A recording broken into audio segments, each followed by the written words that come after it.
Coucou, j'espère que vous allez bien et on se retrouve après une longue absence quand même. Je dois l'avouer que ça fait quelques semaines, voire 1 ou 2 mois que je n'ai pas été ici sur YouTube. Donc je m'excuse pour cette absence, mais je reviens avec une vidéo que vous m'avez beaucoup demandé. À chaque fois que je poste à propos de l'éducation bienveillante, on a deux camps. Donc le camp qui me dit oui, moi aussi, je pratique l'éducation bienveillante, etc. Je suis pleinement d'accord avec ce que tu dis, etc., etc. Et le camp qui me dit oh non, faut pas laisser les enfants tout faire, hein. L'éducation bienveillante, on connaît, c'est le laxisme, on laisse tout faire, on ne laisse pas l'enfant pleurer, etc., etc. On a toujours la phrase typique de non, mais ça n'a jamais tué personne, hein, une fessée hein, de temps en temps, par-ci, par-là. ou Laisse ton enfant pleurer, tu verras bien qu'il va dormir la nuit. on va arrêter les préjugés et on va aujourd'hui définir ce que c'est que l'éducation bienveillante et ce que c'est que l'éducation à l'ancienne, l'éducation traditionnelle. Ok? On va voir aussi d'où est-ce que vient cette éducation, qu'est-ce que a fait qu'on en est venu à arriver à ça, et puis qu'est-ce qui fait que maintenant on change tout ça et pourquoi on a envie de tout changer en fait. C'est surtout ça, pourquoi on a envie de changer de l'éducation traditionnelle à l'éducation bienveillante. À la fin de cette vidéo, vous n'aurez plus de doute entre ce que c'est que l'une, ce que c'est que l'autre et comment on en est venu à chacune d'entre elles. Si tu ne me connais pas, je m'appelle Mariana, donc je suis en études de psychologie en 2e année, donc je passe à l'année prochaine en 3e année et j'ai une petite fille de 9 mois et donc sur YouTube je parlerai de tout ce qui est parentalité et non pas seulement la parentalité bienveillante ou toutes les parentalités en général. On va faire le point entre tout ce que j'apprends en psychologie sur le développement de l'enfant, la parentalité, les neurosciences, etc., etc. Et aussi tout ce que je pratique moi en tant que maman, donc à la maison. C'est surtout ce qu'on parle déjà sur mon compte Instagram. Si tu ne me suis pas sur Instagram, n'hésite pas à t'abonner. Je te le laisse juste là, puis je te le laisserai bien sûr en description. Tu n'as qu'à cliquer dessus et puis t'abonner, ça fait toujours plaisir. N'hésitez pas à me dire lorsque vous venez d'YouTube, ça me fait toujours très plaisir de voir que ceux qui regardent mes vidéos sur YouTube me suivent sur Instagram. Et puis n'oublie pas, toi qui regardes cette vidéo, de t'abonner à ma chaîne YouTube pour ne pas manquer les prochaines vidéos. J'espère que ça va te plaire. En tout cas, tu es le bienvenu. N'hésite pas à me dire ce que tu en penses tout au long de la vidéo sur les commentaires ou alors à me faire un petit retour sur Instagram. Ça me fera toujours plaisir d'avoir vos avis, même si vous n'êtes pas d'accord avec moi. On peut toujours en discuter. Ce que je vous dis ici n'est en aucun cas la Bible de la parentalité à suivre absolument, sinon vous avez les services sociaux sur le dos. Non, c'est juste ma vision des choses, la vision des choses selon ce que j'apprends en psychologie et ce que je pense moi savoir de la psychologie. N'hésitez pas à me demander les sources de ce que je vous avance si jamais vous avez besoin. Je peux vous les fournir, donc sur Instagram, envoyez-moi un petit message, je vous envoie toutes les études qui ont été réalisées. Attention, cette vidéo n'est en aucun cas une raison, en quelque sorte, d'en vouloir à vos parents de vous avoir élevé dans l'éducation traditionnelle. Non, parce que avant il n'y avait pas toutes ces études, il n'y avait pas toutes ces connaissances et ce n'est en aucun cas une raison de t'en vouloir toi aussi de n'avoir pas pratiqué ça avant parce que eh bien tu ne pouvais pas le savoir, tes parents ne pouvaient pas le savoir, la famille ne pouvait pas le savoir et encore aujourd'hui il y en a plein qui ne le savent pas et ce n'est pas une raison de leur en vouloir ou de t'en vouloir à toi-même de tout ça en fait. À partir de maintenant, tu vas savoir, tu feras ce que tu veux de l'information que je te donne et tu n'as pas du tout à t'en vouloir de ne pas t'être renseigné avant parce qu'il y en a certaines qui sont très récentes, certaines études que tu ne peux tout simplement pas avoir accès et lorsqu'on ne fait pas forcément de recherche profonde, on n'y a pas encore accès, c'est pas très connu. N'allez pas embrouiller vos parents ou je ne sais quoi, c'est normal qu'ils ne sachent pas et ils ont fait comme ils ont pu et tu as fait comme tu as pu, donc voilà. Donc ça c'était une petite mise au point avant de commencer, donc je vous laisse pour la suite de la vidéo. Tout d'abord, on va essayer de comprendre comment est-ce qu'on est arrivé à l'éducation de l'heure actuelle, d'accord? De comment est-ce que ça a débuté déjà l'éducation, comment nos ancêtres ont pratiqué l'éducation et pourquoi surtout. Ça c'est très important, du pourquoi, du comment. Et vous allez voir que tout avait une raison d'être et vous allez très vite comprendre comment on est arrivé à l'heure actuelle. Il faut savoir que il y a très longtemps, eh bien, on vivait en plein air, d'accord? On chassait pour vivre, etc., etc. Avant, on vivait en plein air et donc les enfants, ils chassaient avec leurs parents, ils apprenaient à chasser de très tôt. Et donc, en quelque sorte, lorsque les enfants chassaient, les enfants jouaient, donc ils pouvaient courir, crier, tout ça, ça faisait partie de la chasse. Donc, l'enfance n'embêtait personne lorsque il jouait, lorsqu'il criait, lorsqu'il courait, parce qu'on avait la place, la possibilité, et que ça arrangeait les adultes en quelque sorte lorsque ils chassaient pour manger, etc., etc. Par la suite, il y a eu donc des divisions des terres, les personnes sont devenues propriétaires des terres, il fallait cultiver, il fallait aller dans les champs pour manger. Les enfants, ils doivent aider, ils doivent travailler. Il n'y avait plus cette place pour toujours courir, toujours crier, il fallait travailler pour se nourrir et donc il fallait commencer à contrôler ses cris, ses courses, ses envies de jouer, etc., etc. Et là, ça a commencé le contrôle de l'enfant. Il y a eu par la suite la révolution industrielle. Lorsqu'il y a eu la révolution industrielle, eh bien, tout le monde allait dans les usines, tout le monde devait travailler pour gagner son argent. Il fallait savoir que les enfants travaillaient de très jeunes et que du coup, eh bien, l'enfant gagnait la moitié d'un adulte ou encore un tiers de ce que l'adulte gagnait. Il fallait donc faire beaucoup d'enfants pour avoir en quelque sorte une rentabilité et pouvoir ainsi vivre. Et donc, lorsque l'enfant est à l'usine, il a des tâches bien précises à effectuer. Il ne fallait pas que l'enfant court, il ne fallait pas que l'enfant crie, il ne fallait pas que l'enfant soit trop brut. Il fallait que les enfants soient calmes, là, arrêtés, en train d'effectuer la tâche qui leur a été attribuée. Et donc, ça ne laisse pas place à l'enfance, ça ne laisse pas place au jeu, ça ne laisse pas place à la bêtise, ça ne laisse pas place au fait que l'enfant, par exemple, a une trop grande envie de courir, de faire je ne sais quoi, et donc il casse quelque chose. Ça n'avait pas cette place-là, et donc il a eu le début de tout ce qui était correction, donc avec la violence, etc., la fessée, les punitions et tout ça. Parce qu'en fait, il y avait une urgence dans ce contrôle. Il fallait absolument contrôler ces bêtises qui pouvaient faire les enfants en étant tout simplement des enfants. Donc, c'était urgent de contrôler les enfants. À partir de là, il y avait eu une délimitation de l'âge pour travailler.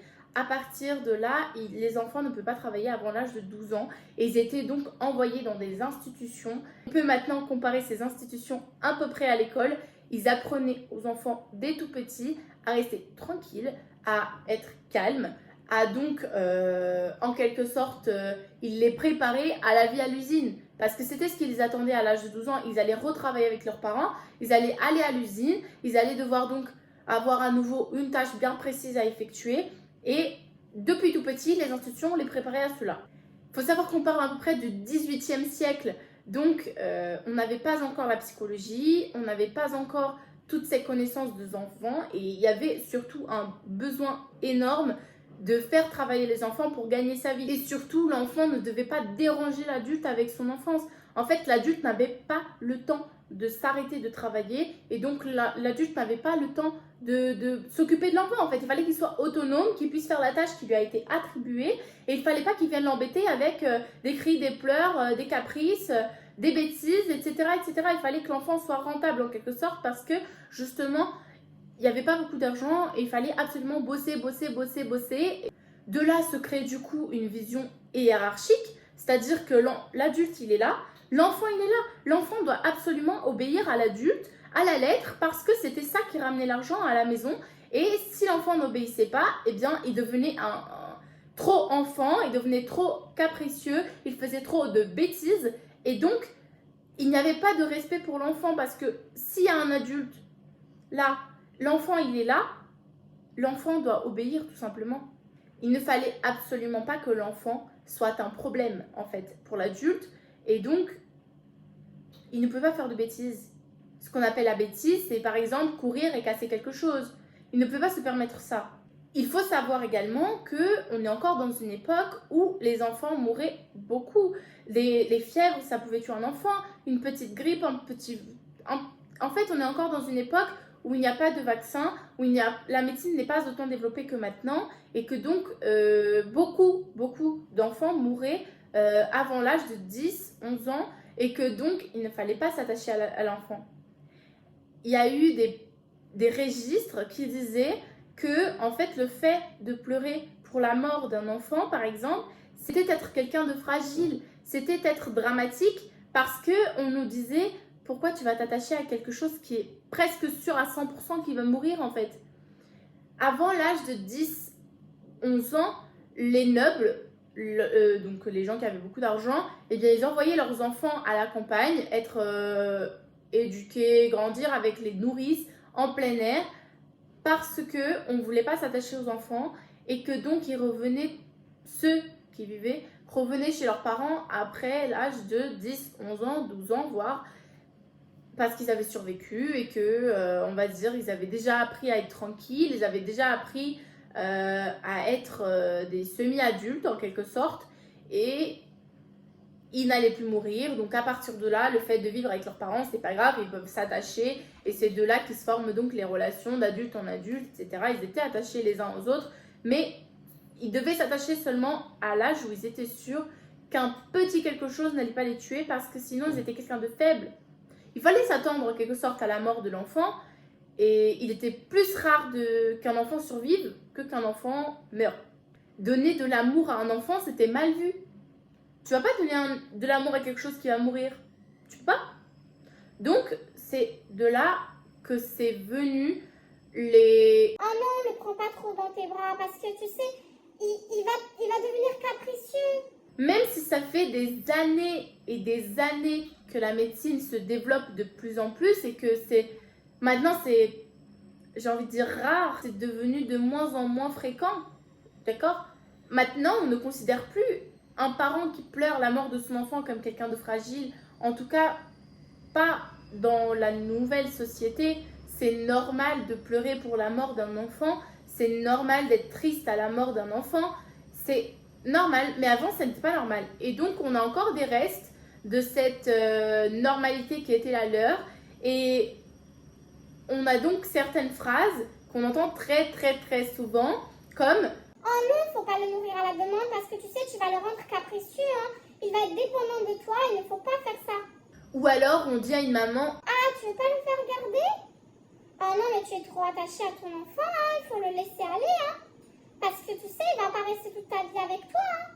Tu vas te faire manipuler, hein, si tu le gardes chez toi, hein. Et avec cette vision d'un enfant qui manipule le parent, on en est venu à avoir une mauvaise vision de l'enfant comme quelqu'un qui est manipulateur, comme quelqu'un qui veut te plier à ses volontés et comme un mauvais être. Il y a des registres d'auteurs, de médecins, etc., qui parlent des enfants comme des êtres méchants, des êtres manipulateurs. Et donc, il faut s'en méfier, quoi. Le fait de consoler un enfant lorsqu'il pleure, lorsqu'il est en pleine crise émotionnelle, en pleine tempête émotionnelle, c'est un signe d'attachement. Et en étant un signe d'attachement, c'est très, très, très mal vu par les anciens.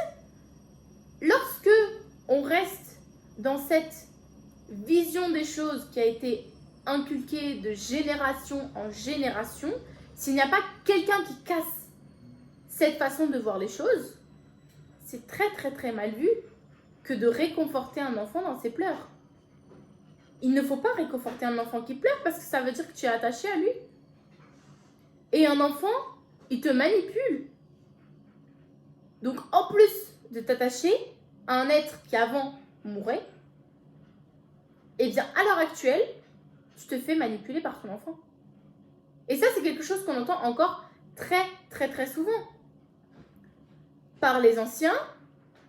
Sur les réseaux sociaux, on se permet de venir te dire oh non, mais tu vas te laisser manipuler, hein. Il faut pas faire ça, hein. Tu le berces trop. Tu vois ce genre de choses. Tout le monde a déjà entendu l'une des phrases que j'ai dit auparavant, il ne faut pas se mentir.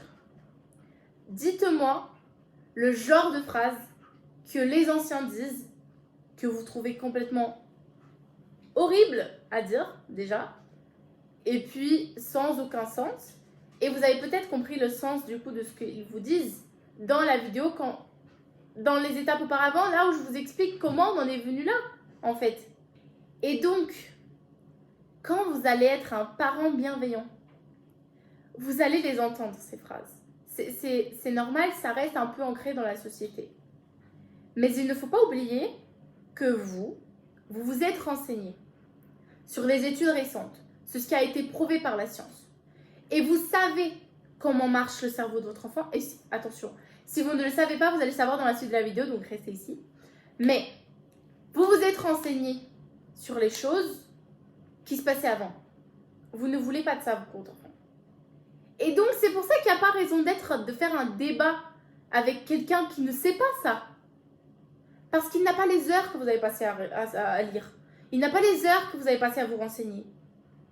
Et tant que la personne n'aura pas passé ce cap, n'aura pas fait cet effort, vous ne devez pas débattre avec quelqu'un qui ne veut pas savoir.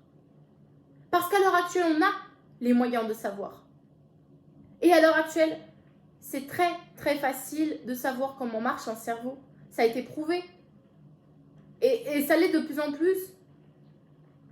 Donc, la façon d'être d'avant n'a plus lieu d'être maintenant. Parce qu'avant, ils faisaient comme ils pouvaient avec la société qu'ils avaient. Et puis, ils n'avaient aucun moyen de prouver que c'était mauvais, ça. Parce qu'au final, l'objectif qu'ils avaient était atteint. Ne débattez pas avec quelqu'un qui n'a pas les connaissances que vous avez pris le temps d'avoir, de fouiller, de chercher, de vous renseigner, de vous améliorer. Ne débattez pas avec des personnes qui n'ont pas ce niveau de recherche, cette envie de savoir qu'est-ce qui est le mieux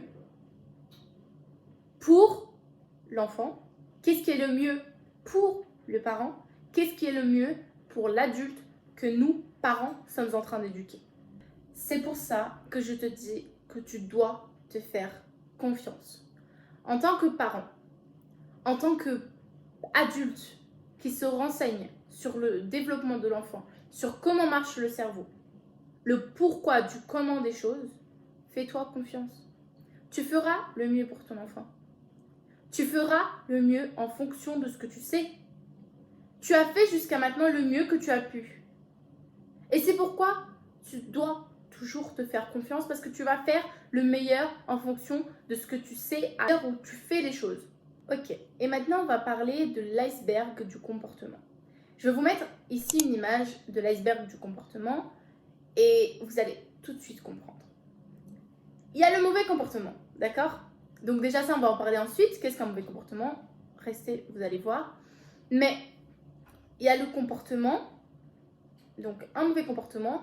Et donc l'iceberg du comportement, il y a en haut, là, ce que vous voyez, d'accord? Donc les cris, les pleurs, les caprices si vous voulez, la honte que vous vous tapez, j'en sais rien, quelque chose comme ça, le regard de la société. Donc il y a tout ça. En dessous, lorsqu'on fouille, il y a le pourquoi de ce comportement. Il y a la faim, il y a le sommeil, il y a la soif, il y a la fatigue, il y a le manque, il y a le besoin de câlin, il y a le besoin, enfin il y a tous les besoins, le besoin de se décompresser, de courir, de jouer. Il y a plein de besoins, donc ça on va pas tous les détailler dans cette vidéo. Je vous en ferai une nouvelle si jamais ça vous intéresse, n'hésitez pas à me le dire, sur tous les besoins de l'enfant. Mais cette partie-là, elle est en dessous de l'iceberg. Donc c'est en dessous de la mer, on la voit pas. Et maintenant, vous allez comprendre comment marche l'éducation traditionnelle. C'est-à-dire que l'éducation traditionnelle se focalise sur ce qu'on voit, c'est-à-dire le mauvais comportement, les cris, les pleurs. Et leur objectif est de s'arrêter, de faire en sorte que ça s'arrête. D'accord? Par les menaces, par le chantage, par la violence, etc., etc. Leur objectif est donc juste de gérer le comportement. Alors que l'éducation bienveillante a comme objectif de comprendre ce qui se passe pendant ce moment pour ensuite gérer le comportement. En fait, en gérant ce qui se passe, le pourquoi ça se passe, la fatigue, le sommeil, la faim, etc., etc., vous allez stopper ce comportement. Et vous allez éviter de futurs comportements. Parce que vous allez commencer à comprendre votre enfant. Vous allez commencer à comprendre ses comportements et ses besoins surtout. Nous, on se base sur le besoin. D'accord? Ça ne veut pas dire qu'on changera notre réponse. Par exemple, vous allez au supermarché. D'accord? Vous sortez votre enfant de l'école, donc il est 18h30. Vous avez besoin de faire 2-3 courses, donc vous allez au supermarché. Votre enfant voit un paquet de biscuits ou un jouet, j'en sais rien. Il le veut, vous dites non. Vous dites non et ça déclenche chez votre enfant une colère énorme. Donc, pour vous, vous relatez que cette colère est un mauvais comportement. Si vous êtes dans l'éducation traditionnelle, vous allez détecter ce mauvais comportement, vous allez vouloir que ça s'arrête tout de suite. Donc, vous allez crier, vous allez le punir, vous allez le menacer, vous allez lui donner à fesser, peut-être. Ou pas, peu importe. Mais, vous allez juste vouloir que ça s'arrête. D'accord? Quand vous êtes dans l'éducation bienveillante, certes, vous voulez que ça s'arrête, c'est pas trop l'endroit de crier, mais vous allez vous demander pourquoi ça a commencé. Vous n'allez pas faire comme dans l'éducation traditionnelle, vous dire « Oh punaise, il fait un caprice, il faut que ça s'arrête, j'en ai marre ». Certes, vous en avez marre. Certes, vous voulez que ça s'arrête. Mais, vous allez essayer de réfléchir un peu plus loin. Pourquoi mon enfant il pleure? Pourquoi mon enfant il hurle? Qu'est-ce qui se passe dans son cerveau? Et vous allez vous dire, ok, il est 18h30, il sort de l'école, il est fatigué. Si ça se trouve, il a faim. Si ça se trouve, il a juste besoin d'aller dormir. On fait les courses parce qu'on doit faire les courses. Mais, ce comportement est normal. Ce n'est pas parce que votre enfant il crie, ce n'est pas parce que votre enfant il pleure, que vous devez faire en sorte que ça s'arrête. Ou du moins que ça s'arrête tout de suite. Certes, il y a le regard des gens.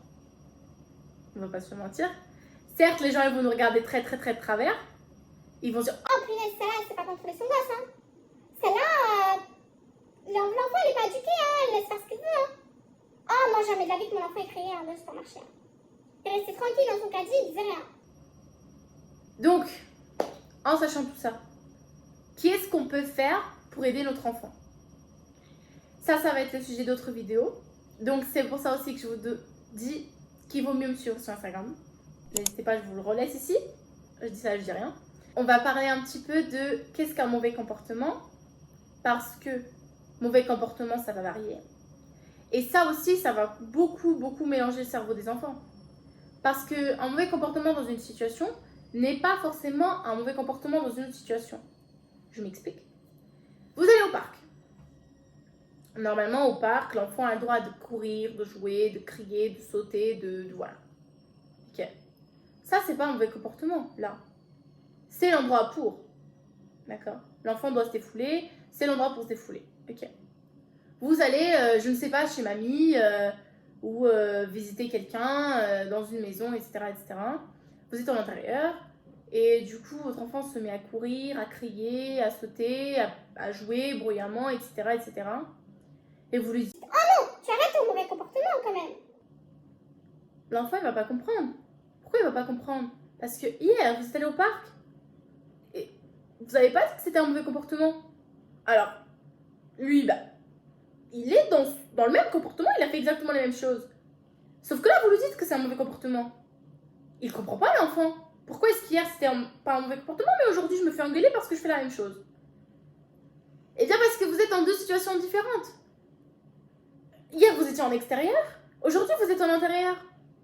Mais l'enfant, il n'a pas ce truc de se dire « Ok, là, monsieur mamie, faut que je reste tranquille, que je joue tranquillement, etc., etc. » Et c'est pourquoi, des fois, c'est très compliqué pour les enfants de détecter et de comprendre le fait que vous lui dites que c'est un mauvais comportement parce que dans une autre situation, ça l'était pas. Et c'est normal. Mais ça, d'un côté, c'est normal pour nous aussi de lui dire bah non, là, tu n'as pas le droit de crier, c'est un mauvais comportement ce que tu me fais là. Mais c'est normal aussi pour les enfants de ne pas comprendre pourquoi c'est un mauvais comportement et de le faire. Et donc de le répéter dans d'autres situations où bah, ce ne sera pas non plus le moment approprié, mais ça l'était dans un autre moment. C'est pourquoi c'est très important de communiquer et de pas tout de suite en venir à l'éducation traditionnelle. Qu'est-ce qu'ils auraient fait dans l'éducation traditionnelle? On veut arrêter ce comportement, donc tu t'assois ici, tu t'arrêtes. Hein. Tu t'assois et tu en es marre. Hein. Etc. Ou même la fessée, ou même des menaces. Ah, si tu t'arrêtes pas, tu vas voir à la maison, tu vas pas jouer, tu vas pas faire ci, tu vas aller dormir, je sais pas quoi. Parce que vous n'aurez pas cherché à comprendre pourquoi c'était un mauvais comportement et pourquoi l'enfant il le fait ce mauvais comportement. Vous comprenez ou pas ce que je vous dis? En fait, l'éducation bienveillante essaye de comprendre ce qui se passe. On essaye de comprendre ce comportement qui est pour nous mauvais, mais est-ce que pour l'enfant c'est mauvais? Ça reste un mauvais comportement dans cette situation-là, ok. On doit le stopper, ok. Mais est-ce qu'il faut pas aussi que l'enfant comprenne pourquoi on le stoppe?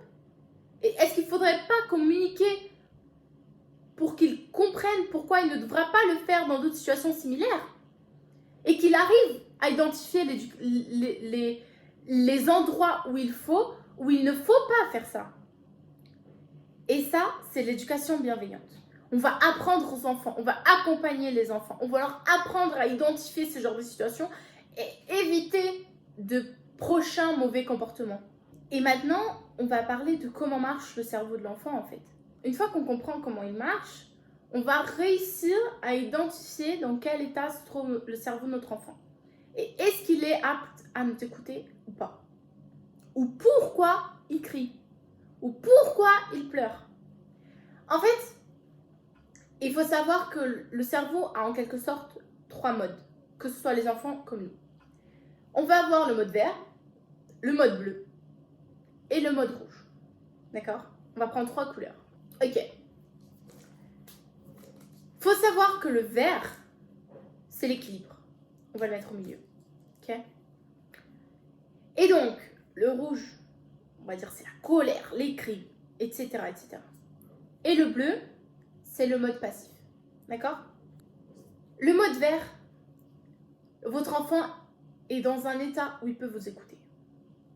Votre enfant est dans la sécurité. Votre enfant sait qu'il n'est pas menacé. En fait, il faut penser un peu comme à l'époque des Cro-Magnons. Vous savez, quand on vivait en plein air.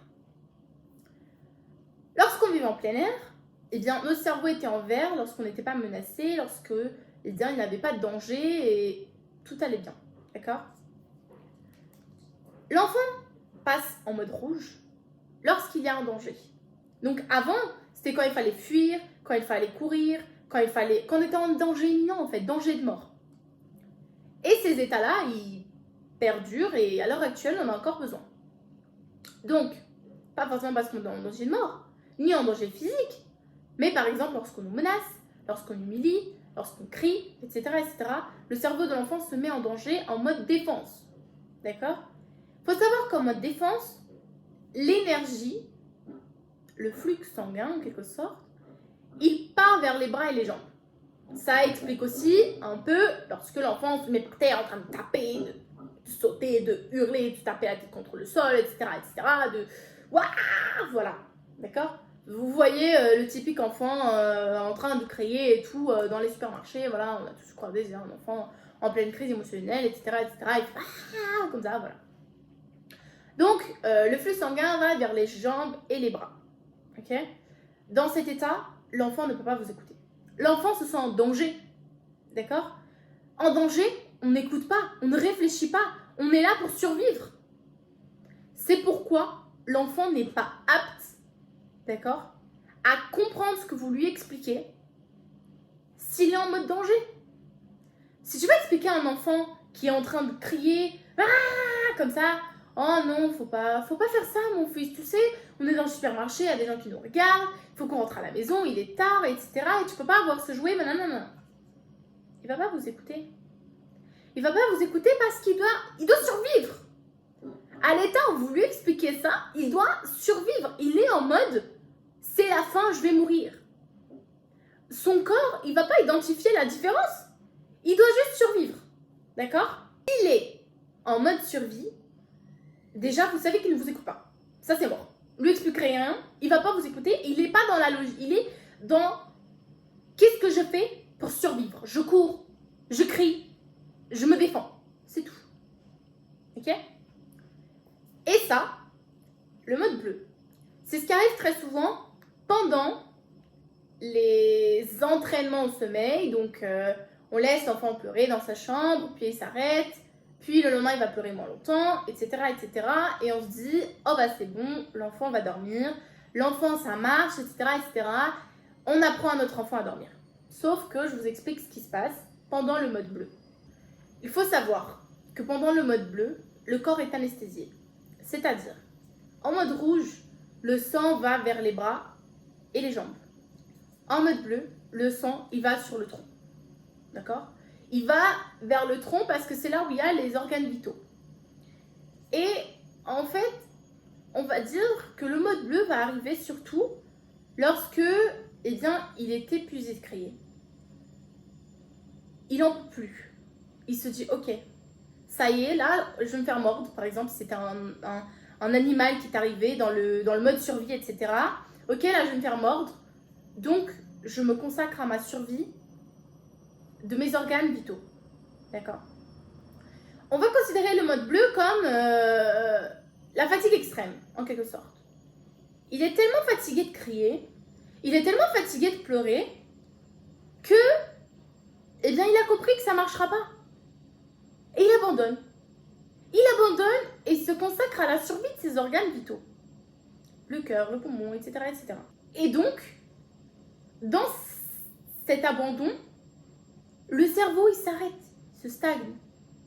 Il survit et donc il s'éteint. C'est pour ça que l'enfant ne pleure plus. C'est pour ça que l'enfant ne crie plus. Et c'est là que les adultes se disent ça marche. Mais c'est faux. Parce que, tout simplement, le cerveau, il s'est éteint. L'enfant n'a rien appris. Il n'a pas appris à dormir. Il a appris qu'il a beau crier, il a beau pleurer, il a beau hurler de toutes ses forces, le parent ne viendra pas. Le parent l'a laissé, l'a abandonné. Et donc, que ça ne sert plus à rien de se fatiguer, parce que ça va causer sa mort. Si l'enfant il hurle à la mort, il n'arrête plus de pleurer, il n'arrête plus de crier, il va arrêter de respirer, il va être tellement épuisé qu'au bout d'un moment, le cerveau, pour survivre, il doit s'arrêter. Il doit recharger ses énergies, il ne peut plus. Ça causerait sa mort s'il continue. Donc il s'arrête. D'accord? Et c'est pour ça que ça marche. Lorsque vous laissez votre enfant pleurer, il va finir par s'arrêter. Parce que sinon, ça causerait sa mort. Il est fatigué, il a compris que vous ne viendrez pas ce soir. Il a compris qu'il est tellement épuisé que ça ne marchera pas. Et son cerveau, de Cro-Magnon, d'avant, de plus tard, eh bien, il active ce mode surtout pour se préparer au moment où, par exemple, l'animal vient et il l'a mordu et qu'il faut, on va dire, survivre à nouveau, il faudra crier à nouveau, il faudra fuir. Et c'est en quelque sorte un mode veille. D'accord? Imaginez le vert comme l'équilibre, le rouge comme le danger et le bleu comme la veille. Il se met en veille. Il est trop fatigué, il se mord. Comment marche l'éducation traditionnelle? Tout d'abord, l'enfant est là. D'accord? Ensuite, il va passer à ça. Mais après, il passera à ça, au bleu. Parce que l'enfant, il ne passera pas au vert en ne pas se sentant en sécurité. Mais, comment marche l'éducation bienveillante? L'enfant est comme ça. D'accord? L'enfant est comme ça. Puis, notre objectif est de faire passer notre enfant au vert. On ne veut pas que l'enfant passe au bleu. D'accord? Ou alors, s'il est au bleu, on veut qu'il passe au vert. On va dire que l'enfant, dans l'état bienveillant, enfin dans l'éducation bienveillante, il passe de l'une de ces deux-là à là. Ça, c'est notre objectif. Qu'il en arrive à l'équilibre. Ce n'est pas qu'il part de l'équilibre à la colère, au mauvais comportement, puis qu'il arrive à un état de veille, d'obéissance. Aveugle. L'obéissance dans l'état de veille, elle est aveugle. Pourquoi?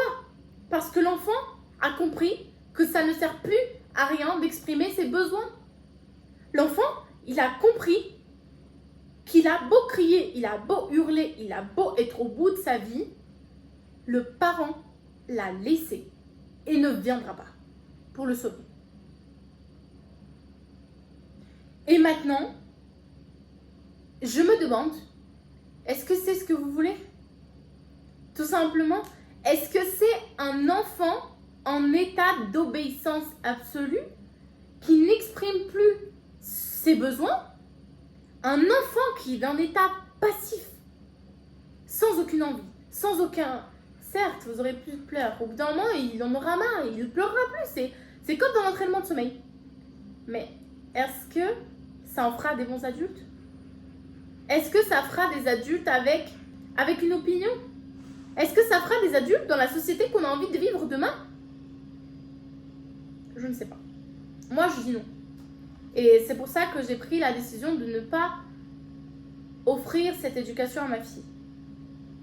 Et c'est pourquoi je me renseigne tous les jours à propos du développement de l'enfant, etc., et que je vous partage tout ça sur Instagram.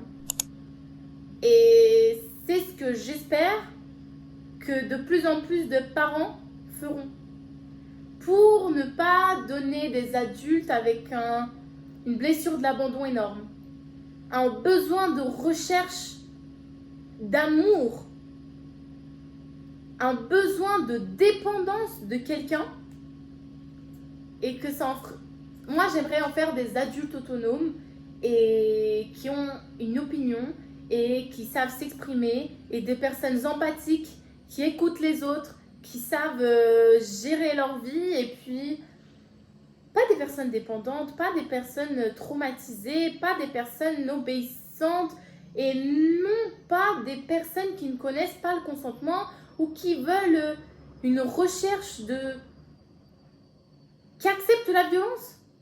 Et maintenant, comprenons ce qui est cet état vert. En fait, le vert, c'est la sécurité. Votre enfant a besoin de sécurité pour être dans le vert, et ça ne veut pas dire qu'on est laxiste. Ça, ce sera l'objet de la prochaine vidéo, la vidéo de la semaine prochaine. Qu'est-ce que la différence entre la bienveillance et le laxisme? Et en fait, ça ne veut pas dire que vous allez changer votre réponse. Le non reste le non. Si vous dites non à votre enfant pour le biscuit, ça restera non. C'est pas parce que vous êtes un parent bienveillant que vous allez changer votre réponse. Donc, qu'est-ce qu'on fait? Un parent bienveillant va tout simplement comprendre que l'enfant soit triste par rapport à ce non. Il va comprendre et accueillir l'émotion de son enfant. D'accord, mon fils, je ne te donnerai pas ce biscuit. Mais, bien sûr que je vais accueillir tes émotions lorsque tu es triste de ne pas obtenir ce biscuit. Ça ne veut pas dire que vous allez lui donner pour pas qu'il soit triste. Ça veut tout simplement dire que vous comprenez sa tristesse, que vous comprenez son émotion, et que vous allez l'aider à la surpasser, et que vous allez l'aider à comprendre aussi votre choix de ne pas lui donner. Et donc, vous êtes dans l'écoute, vous êtes dans l'amour, dans la bienveillance, dans l'empathie et dans le respect. Surtout, vous êtes dans le respect. Parce qu'au final, l'éducation traditionnelle, l'enfant est dans le respect de l'adulte. Sauf que, dans l'éducation bienveillante, l'adulte est aussi dans le respect de l'enfant. On obtient le respect et on donne le respect. C'est mutuel. On s'écoute, on s'entraide, on est empathique l'un envers l'autre. Ça, c'est l'éducation bienveillante. Par exemple, lorsque votre enfant est en pleine crise émotionnelle, certes, il va être dans le rouge. Il ne va pas vous écouter quand vous allez faire mille et une choses, dire « Oh, mon fils, oui, je suis là, etc. » Il est dans le rouge. Mais lorsqu'il va vous regarder, il va vous voir avec un regard d'amour. Il va vous voir que vous êtes prête à lui offrir son câlin dont il a besoin lorsqu'il aura fini, lorsqu'il aura déchargé ses émotions et lorsqu'il sera prêt à vous écouter. Et que vous serez là pour accueillir sa tristesse. Non pas que vous allez lui donner ce biscuit, mais que vous serez là. Et que vous n'êtes pas là en train de le regarder en disant « Ah punaise, arrête-toi, c'est bon, j'en ai marre, tu me saoules. » Il n'y a pas de place pour ça ici en fait. Ta tristesse, il n'y a pas de place pour ta tristesse. Non. Parce qu'au final, Vous allez en faire des adultes qui ne montrent pas leurs émotions, qui seront là en disant amen à tout ce qui va être offert par les autres adultes, toute la méchanceté du monde, et qui vont dire oui, j'accepte ça, j'accepte parce que j'ai été élevée comme ça, j'accepte qu'on n'écoute pas ce que je dis, j'accepte qu'on ne veuille pas écouter mes émotions. Et ça, ce n'est pas l'adulte que j'ai envie de former pour demain. Et ça, ce n'est pas l'adulte que je pense que vous avez envie de former pour demain. Dans l'éducation bienveillante, on ne menace pas en fait l'autonomie de l'enfant. Parce qu'il faut savoir que les adultes, les enfants, les êtres humains ont un besoin primitif d'autonomie. Donc, si tu menaces l'autonomie de ton enfant, tu vas devenir dans le rouge, toujours. Toujours. Le corps de son enfant va se défendre et il va être dans le rouge, toujours. Non. Nous, on invite à l'autonomie. On accompagne l'autonomie. Et ton enfant va avoir des crises émotionnelles. Ton enfant va être triste. Ton enfant va crier parfois. Ton enfant va pleurer. Mais avec l'éducation bienveillante, ça sera de moins en moins fréquent. Ça sera de moins en moins long. Ça sera de moins en moins incompréhensible. Tu vas comprendre le pourquoi et tu vas réussir à gérer, tu vas réussir à lui apprendre, tu vas lui donner les outils pour que lui-même ait l'autonomie de se calmer. Que lui-même il ait l'autonomie de comprendre ce qu'il ressent, de nommer ses émotions et de devenir un adulte qui sait se gérer. Pourquoi est-ce qu'aujourd'hui il y a des adultes qui n'arrivent pas à contrôler leur colère, qui n'arrivent pas à contrôler leur tristesse, qui fondent dans l'arme pour un petit truc? Parce que, eh bien, on ne nous a jamais appris avant à gérer nos émotions. C'était pas dans la culture, c'était pas dans l'éducation traditionnelle que d'apprendre à son enfant à calmer ses pleurs, répondre à ses besoins. Non, on a été éduqués à obéir. On a été éduqués à ça. Et non pas à être des adultes autonomes qui savent identifier leurs émotions et qui savent être dans l'écoute de leurs besoins et satisfaire ses besoins. Donc, sur ça, je te demande de t'abonner et de suivre les prochaines vidéos pour devenir un parent bienveillant, d'être à part des nouvelles choses et des nouvelles recherches et ce qui a été prouvé et du développement de l'enfant et être à l'écoute de ton enfant. Je te laisse mon Instagram juste ici. Je te demande de t'abonner, de liker si ça t'a plu, de me donner ton opinion, même si tu n'es pas d'accord, ce n'est pas grave, je suis à l'écoute de tout le monde.